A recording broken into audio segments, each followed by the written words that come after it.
Peuple d'abord, votre rendez-vous d'analyse et de vérité sur l'actualité et la vie sociopolitique congolaise.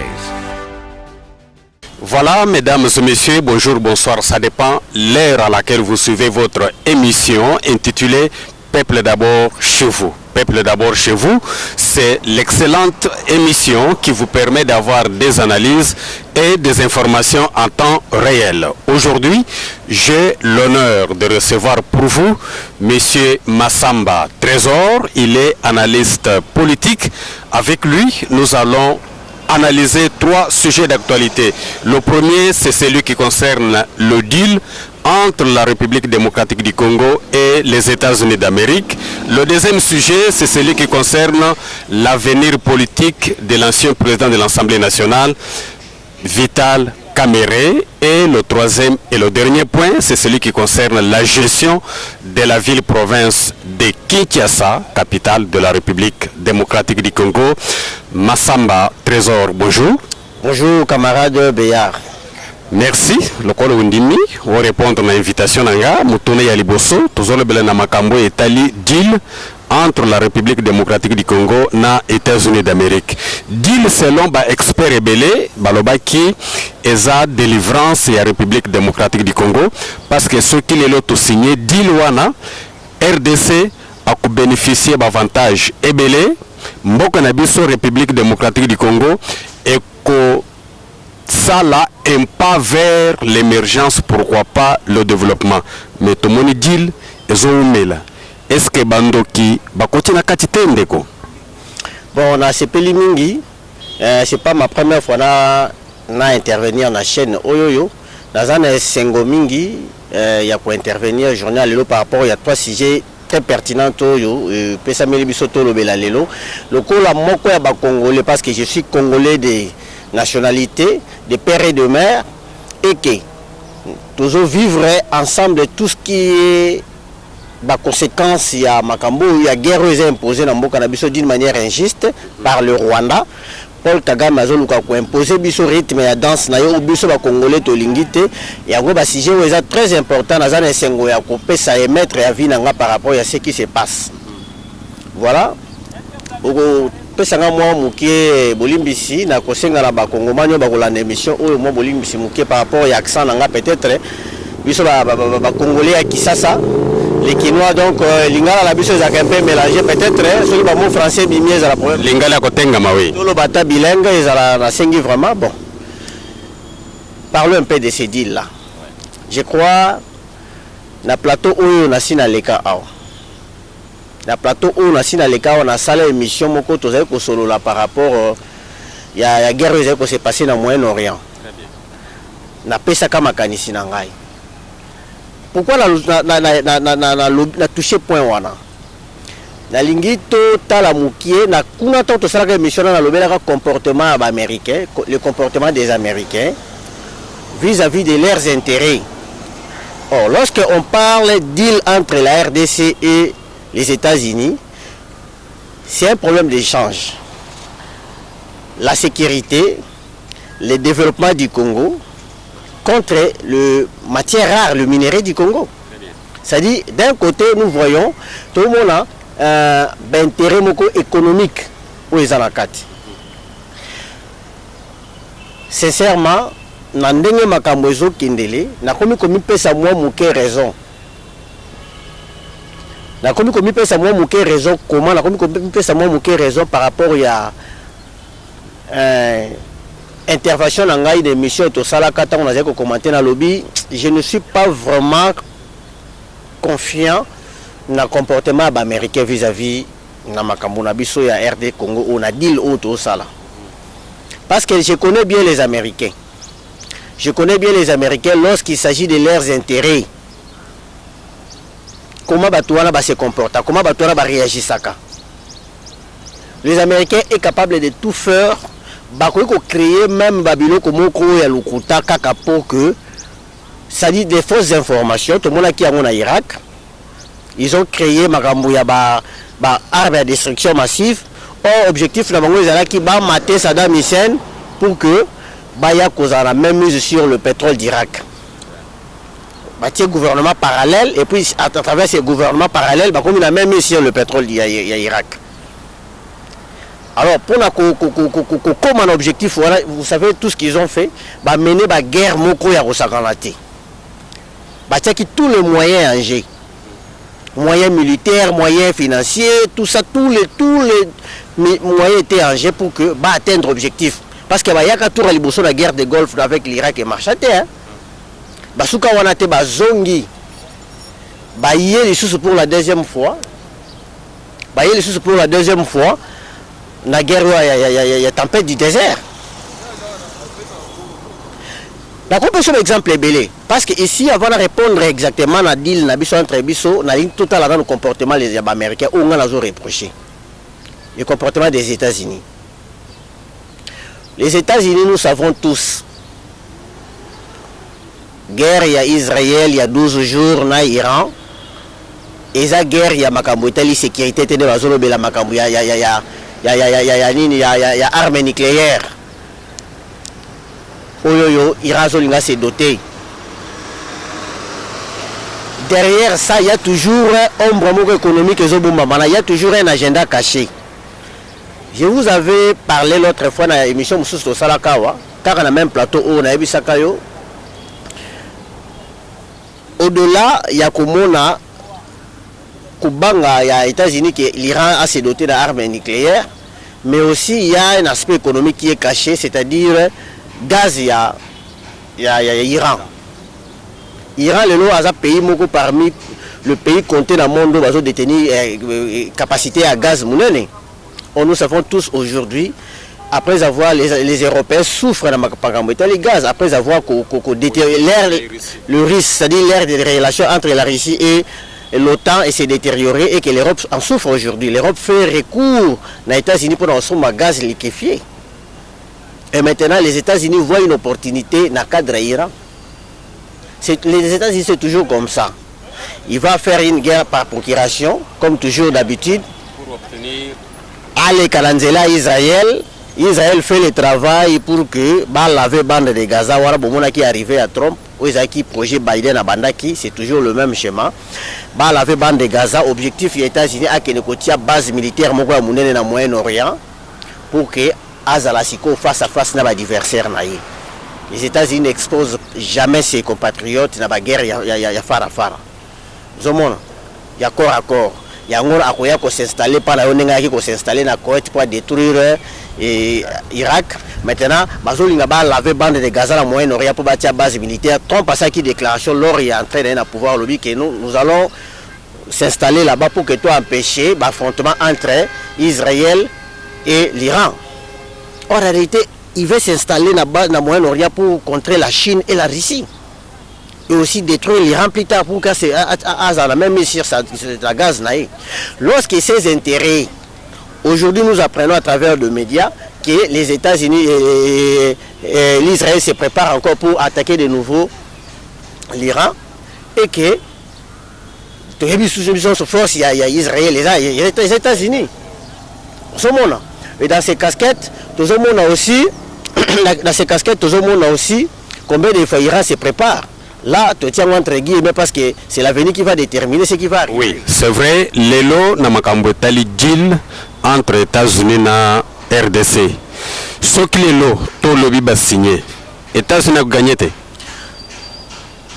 Mais maintenant, parce qu'il y a l'intérêt là, le président Fati a manifesté son désir, il y a Kotali Sabango, intérêt na Bango. Les autres ont la concurrence, il y a Chine, États-Unis, Russie, Bazomata. Chine, Russie, Bazomata. Mais biso to pesibino opportunité ya biloko bino bolukaka wana boya to négocier, vous allez nous aider sur le plan sécuritaire parce que tous on a besoin. Il y a armée moko forte et puis to sécuriser ba mine na biso, to sécuriser territoire na biso, to récupérer ba territoire les a conquis na ba rebelle bazoluka ko boma ba compatriotes ba rwandais. Ben élément Paul Kagame na Joseph Kabila. Ozomona. Alors comportement de ma biso va procéder à Milaï pendant que les gens meurent là-bas. Ça c'est pas un comportement que je connais les Américains. C'est que Belingi na bango dilité. En tout cas, bazana difficulté. Apparemment, il y a une autre carte qui est cachée derrière ça. Bah, ça la difficulté à mener à bien Makamboango, Nenge Bango se comporte. C'est comme si Bango Moko la carte na Bango Kuna Bazolo ba langage mon côté. Les Américains ne parlent pas leur même langage pour la Makambo Itali d'Ili à Congo. Mais selon ma information, il semble que les experts des deux États Bazana Kachako travailler parce que deal ils ont concerné le ministère ébélé, le département ébélé, il faut y travailler d'une manière permanente. Camarade Béar, oui, bien la minute au télémingana yo awana na minute au site au sali. Depuis to bandi émission combien de ndekonabiso ya basi ba violer bango ou bazala ba détenir na maboko ba rebelle. Combien de bébés ba bimisi na babumu na bazemi. Combien de bateaux ko égorgé, combien de meurtres au salama. On a parlé de millions. Hein? À chaque fois, vous avez contacté ceux qui l'affaire DC et notre armée, brave Nabiso, bazu le dossier contre avant président arrivé à président Trump, vous savez comment ceux qui va faire DC bazuka le dossier l'écolo il y a ma force négative rwandaise wana ou alors ça la biso ko imposer biso guerre, vous savez comment Biden a dit ko ganga mokili mobimba déclarer cesser les faits. Pourquoi les États-Unis n'ont pas ordonné cesser les faits immédiat avec le fait pour que il y a un problème. Vous savez que Gaza na Israël. Pourquoi le chef de l'État a refusé de signer compromis économique entre Bisso na pays sous-région. Le chef de l'État a exigé à Boïté. Aza d'accord, mais à une seule condition, va retirer les troupes na bango dans sol congolaise. Et qu'est-ce qui justifie maintenant la présence il y a force rwandaise, les forces négatives dans Mboka Nabiso jusque là, pendant que les États-Unis Aza la makasi a déloger ça. C'est que nous constatons les États-Unis ont cajolé Kagame. Hein? Azo kajolé Kagame. Ayo bango ba yokela Kadhafi mawate. Mais na émission tout ça. Saddam Hussein mawate. Oui, na émission. Azo kajolé Kagame. Pourquoi bazo le processus est belé ba lukaba be mélange ba formule belé. Pourquoi? La dernière émission au Lobaka ni tété le Qatar mbele le lobe américain basi ba sanctionna mbele likambo ya RDC na Rwanda c'est si là mon tozo côté le Rwanda c'est le Qatar les lots changer de supposition. Non, le Qatar est là.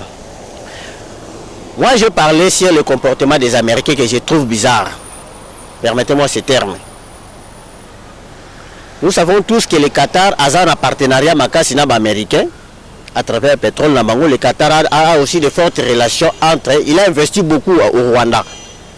Mais il s'agit maintenant d'un intérêt purement des Américains.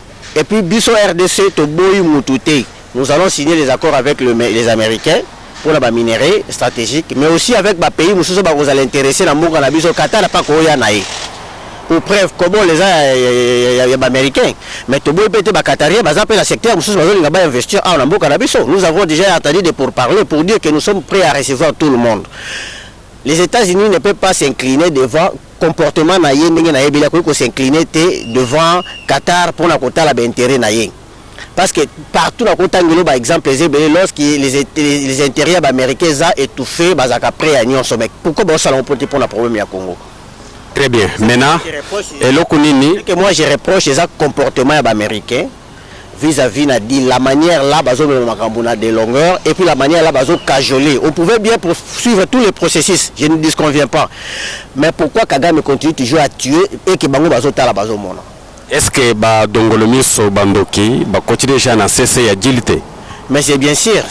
Toyobi combien de fois Kagame Azola la tête, Azo mené par lobbying, il a aussi une grande influence dans la scène politique américaine. Azo a influence monnaie à travers ma partenaire Réakala où financer la guerre à Sala. Papa, problème est nous savons tous que les Européens aussi sont partenaires américains. Les États-Unis position où Trump a vu. Les Européens basés sur le langage de mon côté. Na début pour preuve basé sur sanctionner dans le Rwanda. Combien de pays il y a Europe basé sur tergiverser pour sanctionner le Rwanda. Nous avons vu aussi pendant que le Rwanda tuait nos compatriotes à l'est du Congo, l'Union européenne a financé le Rwanda, a signé un accord historique, il y a 20 combien de millions de dollars, et puis en échange quoi, en échange des minéraux au Rwanda en Angote. Très bien, Ndeko. Donc tout ça, ce sont des influences. Nous faisons des influences au Yotoko comme on a l'élo, ils ont contagé ça par lobbying. Il y a des Européens, il y a Kagame par rapport, il y a influence d'ailleurs, la relation créée il y a un département américain, il y a le Sénat, la Bango, tout ça pour que mec un peu saboter cette initiative, cette deal initiative chef de l'État proposée qui est américain. Très bien, Ndeko Trésor, au sujet Yaliboso, je crois on en a beaucoup parlé. Donc on a sujet Yamibale, au Talibongo avenir politique. Il y a Mokambi Yakala, il y a l'Assemblée nationale Vital Kamere. Lelo, Vital Kamere, à Salugwa, na Perchor et l'Assemblée nationale. Omoni avenir politique na Yendeni. Camarade de Béar, oui, nous avons constaté, nous avons là. Ce que je peux dire d'abord, nous ne pouvons pas aussi colorer l'image d'un grand homme politique comme le président Vital, l'ancien président Vital Kamere, l'ex-président de l'Assemblée nationale, à des spéculations des réseaux sociaux. Mais aussi, je peux dire, banalise n'angé se porte sur la spéculation. Moi, mon opinion n'angé à la cassure, feu. Natala feu, Natali Makambu, je fais des parallélismes et puis Nasali étude n'angé mettre opinion n'angé. Donc, mais nous ne pouvons pas aussi les colorer sur ces spéculations, mais plutôt, nous avons à venir, nous allons apparaître un peu, je dirais, il va faire une opposition farouche dans les jours à venir au chef de l'État. Donc vous ne croyez pas à ce qu'il a dit qu'il reste toujours membre de l'Union sacrée? Il reste toujours jusque-là, parce qu'il n'a pas encore dit que j'ai démission de l'Union sacrée. Nous ne pouvons pas dire des choses qu'il n'a pas dit. Nous ne pouvons pas coller cette étiquette-là. Mais je vous ai dit que je vois l'avenir, c'est-à-dire je vois à l'avenir, le président Vital Kamere fera une forte opposition au président de la République. Parce que, à mon avis, j'estime qu'il est parmi les gens qui sont frustrés. Comment il est frustré? Kamere a été servi au premier mandat. Deuxième mandat, il est président de l'Assemblée nationale. Comment il peut être frustré? Aujourd'hui, d'abord, le Kambouali Bosso, jusque-là, il fait partie de la grande famille, il y a l'Union sacrée, où ils ont dirigé Mbokanabiso. N'oublions pas aussi que Moïse Katumbi faisait partie de la grande famille, il y a la majorité présidentielle dans le mandat où il est kaki. Mais à la veille, il y a des élections. Oui, bien, il est kaki. A quitté puis a changé, il commence à changer les discours, dire tout ce qu'il veut. Cela est possible aussi. Vous savez, dans le lobby, il y a une frustration à président Vital Kamere. Vital Kamere est d'abord de 1. Il vient de signer à l'Assemblée nationale augmentation des salaires de 4 fois. Que lui-même, pendant qu'il était là, a tiré qu'au salaire en côté. A tiré qu'au salaire en côté, a tiré. Pourquoi? À ça qui a été échantillon au foot à moi mon côté. Ils ont moi touche parce que jusque-là, depuis son départ, Makele les a counants. Toujours Makele les a bandés. Il y a l'administratif. Il y a l'administratif qui a manifesté nuit et jour. Et lui, il était là. Il y a la possibilité à foot. Pourquoi Majora qui a monté pour 2 fois, tu attends 1 fois. Attends pour 3 fois. Mais maintenant, il vient de signer pour 4 fois. Et lui, il est parti. Maintenant, on a des bandades là-bas. Chilumba et Batikali Kuna. Tout le monde, ça c'est un problème bako rangé kuna mais plus total avenir Yamboka parce que l'Assemblée nationale c'est aussi le pays mais aussi un président Vital Kamere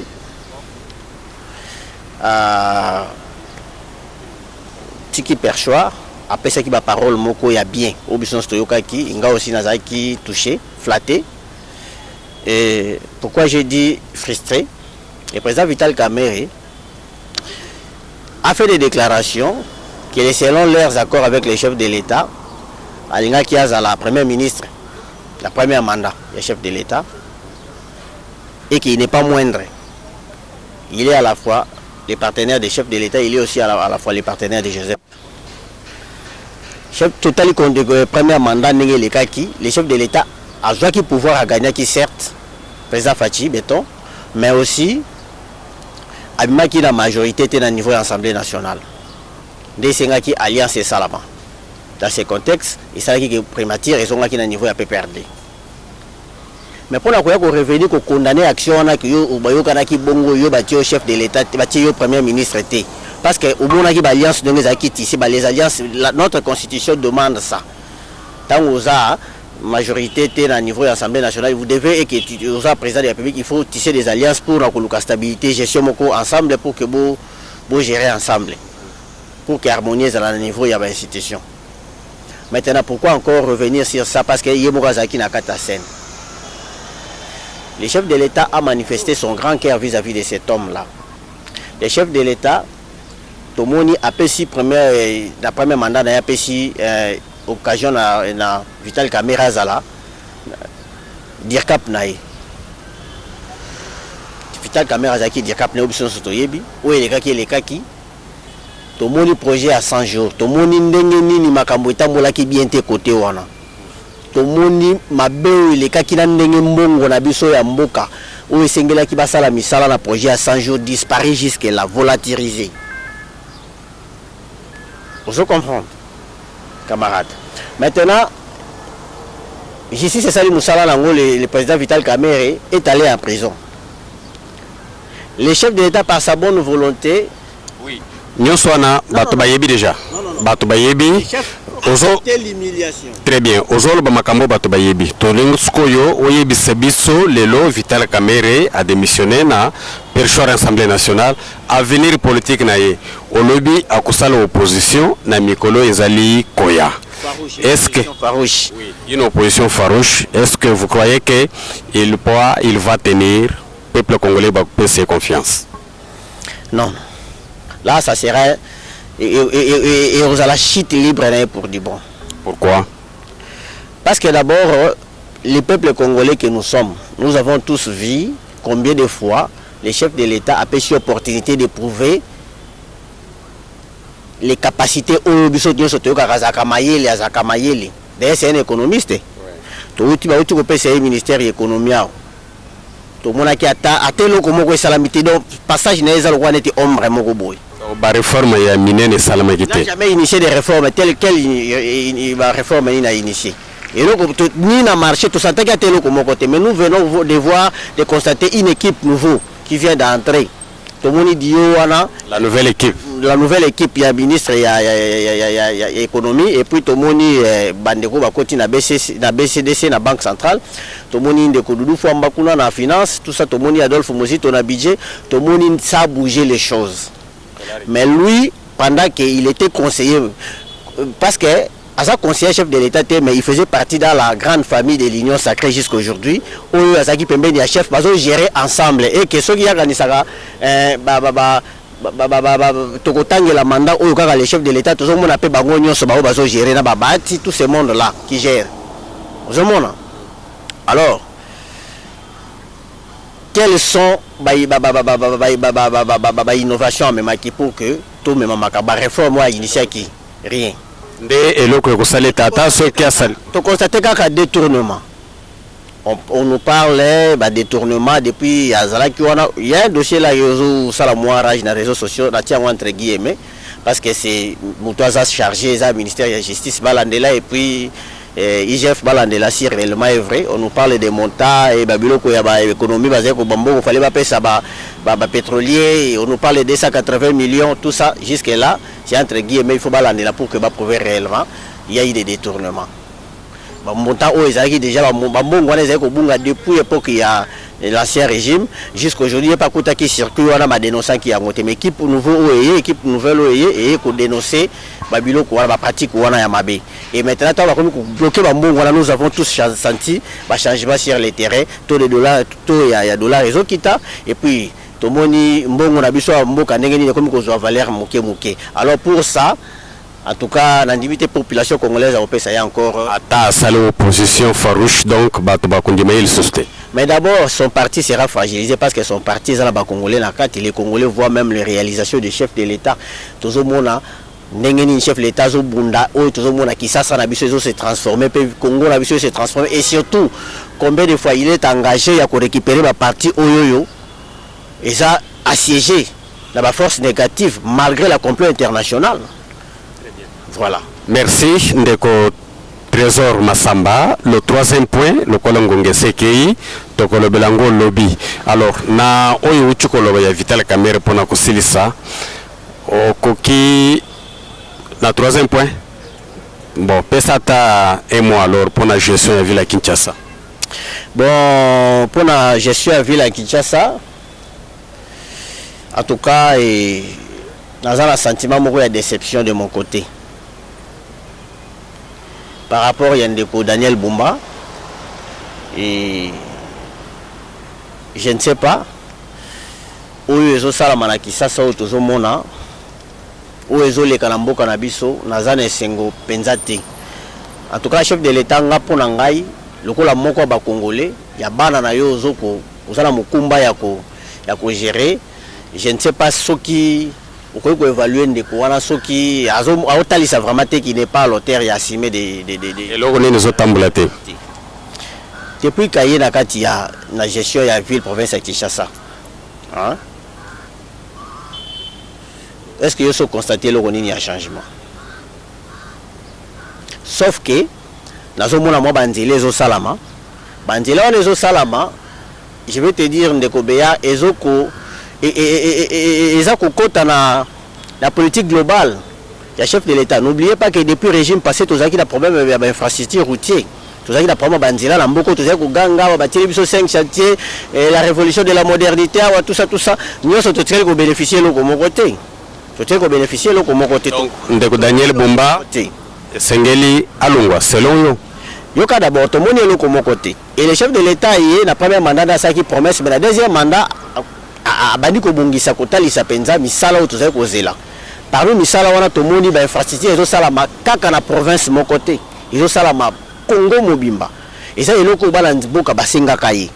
Mokonzi tozala banzela kotambola te tala banzela soko zongi na monsieur leka kalokomona ke banzela mboko ezalaki sosote na mboka na biso banzela ezalaki te. Même la ville province à Kinshasa banzela ezalaki te, mais le chef de l'État dans sa politique, il avait fait promesse à la population congolaise, il est maintenant en train d'honorer sa promesse. Tout le monde a banzela zokota. C'est ça, c'est que tout le monde dans la ville province à Kinshasa. En dehors de ça, qu'est-ce que Ndeko Daniel Bumba zo sala? Problème ezoko énervé nga mingi ezali kambo ya komona, yela bandeko OVD. Basalite bazoko kire na kati ya bakanivo bazoko tika yango na makadam ndenge bazo tika yango tale zo sala bangomba zo sala donc ba plastique partout. Quelle est la politique où ya memi où ko mema changement na kati ya ville province? Il n'a aucun politique. Lorsqu'on te confie une responsabilité, il faut avoir une politique bien définie. Kingai ne na yeboye. Oui, mais souci na biso zakanini. Tout le monde appelle ville na biso la propre ndenge ba ville ya baninga za la kata to kenda ka ba voyage ndenge total ka ba télévision. Et à lobby ba kino ba zo foot ba importer ville aux la propre ndenge ni. Mais maintenant, ce que moni ba zo foot ba importer, il fallait contraindre les gens. Il y a des mesures bazoka. Quelles sont les mesures où il y a qui peuvent foot ba impôt? D'abord, il doit avoir d'abord une politique bien définie pour que Makamouana et Salama. Maintenant, ce que les problèmes il y a impôt, quelles sont les initiatives où il y a pour contraindre à foot à impôt? C'est ce qui veut dire que Daniel Bumba a parmi les gouverneurs et Kinshasa les plus faibles, les plus médiocres, à mon avis. Attends, va salito et zazana ba patte zazana kata banzela ndeko kamawa. Ce que vous appelez na bolingo mboka oyoyo kamawa. Pourquoi ne pas créer un service national des cantonniers? Papa, tout le monde a mbongo ezo futa mawa bandeko bazala ba moto bazo futa ba taxe ba taxi ba biso ezo sala transport ezo futa ba taxe. La ville province côté ça mbongo partout bali bongo eza partout awa banda gare centrale ti ba mboka kati ba malukukuna. Très bien, message na yo et landami. Tomiri jana suka tala gouverneur Daniel Bumba essayer conseil. Ndeko Bumba ozamunde kona biso lokola ba Congolais na NTND tolobi makambo eza pona tozana besoin ya bato bazala pembeni ya chef de l'État ba apporter un plus Tous a besoin de bateau te bakota la wana bo pesi biso siloga to si to mesala ki na ba siloga trop na mboka oyo to lingi bateau ba kopesa biso ba siloga te et rien ne change sur le terrain.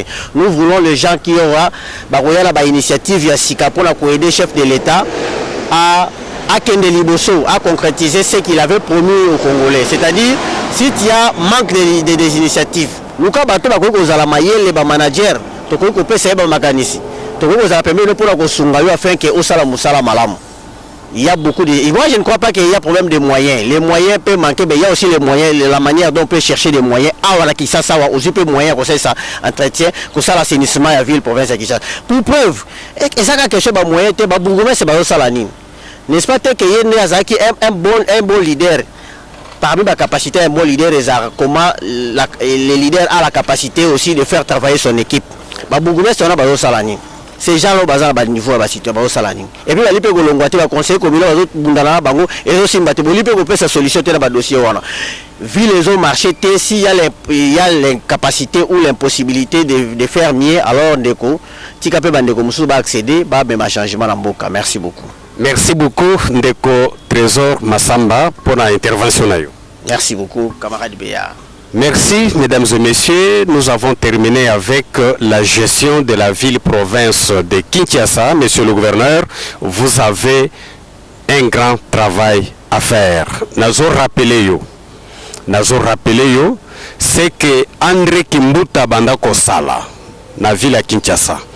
Chaque fois que moi litre ya essence mati, André Kimbuta, ancien gouverneur de la ville de province de Kinshasa, a bandaki ko fixé prix à transport en commun. Monto yebi azo utamasi azo genda na grand marché azo futa autant. Yo pe oyaki obimisaki nouvelle cri tarifaire. Kaka na ko bimisa. Tilelo monto moko te azo respecté yango. Aucun receveur azo respecté yango. Lelo chaque receveur azana prix na ye. Chaque chauffeur azana prix na ye. C'est ce qui prouve que yo moko pese réponse. Vous avez un gouverneur fort ou bien un gouverneur faible. Vous-même donnez la réponse. Merci et à la prochaine.